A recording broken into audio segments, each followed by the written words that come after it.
All right, it's a rainy day here over in Taiwan. I wanted to talk about this crazy video that basically education in the classroom and what it's doing to young people. It's kind of sad. Actually, over in Sweden, they're actually investing more in pencils and paper rather than more tech. And, you know, I guess they're being applauded for it because a lot of people are getting the advantage of being able to concentrate more focus in the class. You know, years ago when I was over in Japan, I was really surprised because in Japan they actually have more like, you know, wooden desks, chalkboards. And I think that they probably knew that already, that people are able to concentrate more if they're just, you know, using kind of like the old tools, I guess. And I was actually really surprised that over in England they are focusing more on making everything in the classroom online. So you're going to be able to pretty soon in England just you know, go to school online, do it anywhere. It's pretty convenient. But you know, what is it doing to people, to students, right?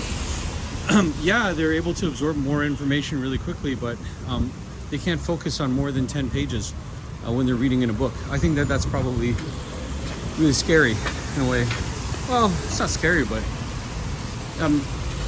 you could probably say that the opposite is true, that we'll probably adapt and probably figure out another way to do something in our lives. And maybe the next 10 or 20 years are going to be a mix of online as well as offline technology. But at the same time, I don't know. I don't know where it's really going, to be honest with you. We had that whole thing with COVID-19, obviously, and you know, it's what was my friend saying? He was saying that people who are, kids that are born in during COVID or were doing school during that time online, they actually are lacking in language skills, and because they're less likely to understand people's emotions because they weren't able to look at faces for the longest time. I think that's a huge disadvantage when you're the only person or thing that you're interacting with all the time is your computer, and people don't really understand how to talk to each other. There's kind of like this analogy when I was like while watching this video about how you have these two people, and they're obviously looking for the person that's in front of them, but they can only see through like some online dating app, some picture or something, and then they're right in front of each other, but they don't recognize it, so they just walk away. Oh, look at this! It's crazy. It's just raining, and cars go really slow here in Taiwan when it's raining. Yeah. So what do you do?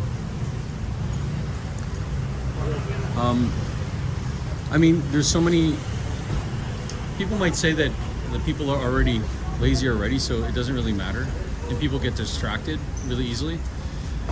But you know, what makes your kids different from some other person's kids?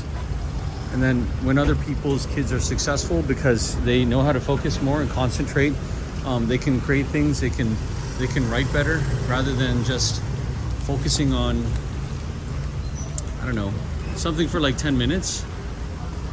You know, a lot of people say that online education doesn't work anyway.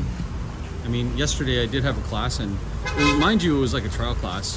So the kid was just doing his things. Like I was like trying to get him to answer a question, but obviously he was switching to another app and playing a game, and he couldn't get his attention and his eyes away from it for more than 2 seconds. So I'm sitting here asking him, you know, what do you think about this picture? What do you think about this? Can you make a sentence in English that is future tense? And he's just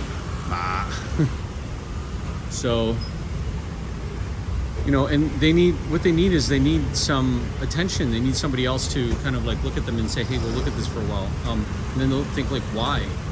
Well, yeah, because you need to learn something. You need to learn English. And maybe that's the problem, is that kids these days, they don't really know why they're doing anything. I even had like some kids that said that they prefer to have videos in the classroom rather than the teacher. So maybe it's just the the flash of technology rather than the actual content. I don't know. But either way, guys, I think that it's really bad to have all this technology in the classroom. It's really taking away from something. What do you guys think? See you guys later.